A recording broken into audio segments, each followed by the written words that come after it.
அரசியலுக்கு வந்ததுக்கு அப்புறமும் சரி, ஆட்சி அதிகாரத்துக்கு வந்ததுக்கு அப்புறமும் சரி, ஒன்னே ஒன்னு சொல்ற, எழுதி வச்சுக்கோங்க. இதுக்கு முன்னாடி இருந்தவங்க மாதிரியோ இல்ல இப்ப இருக்கிறவங்க மாதிரியோ ஊழல் செய்யவே மாட்டான்.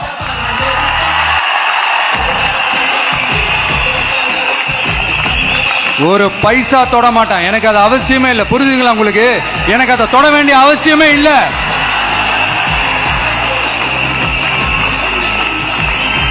ஒரு துளி ஊழல் கரை கூட படியவே படியாது, படியவும் விட மாட்டான். நீங்க கேட்கலாம், இது என்ன சினிமாவா, இது என்ன முதல்வன் படமா, ஒரே நாள்ல வந்து இவர் எல்லாத்தையும் கிளீன் பண்ணிடுவாரான்னு நீங்க கேட்கலாம். ஓகே, பிராக்டிகலா அது பாசிபிள் இல்லதான். But it is a process, right? It is a process.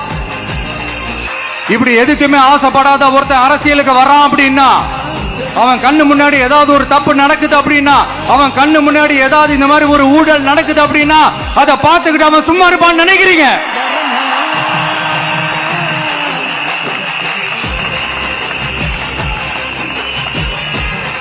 அதனால இந்த தீய சக்தியா இருக்கட்டும், இந்த ஊழல் சக்தியா இருக்கட்டும், ரெண்டு பேரும் தமிழ்நாட்டை ஆண்டவை கூடாது.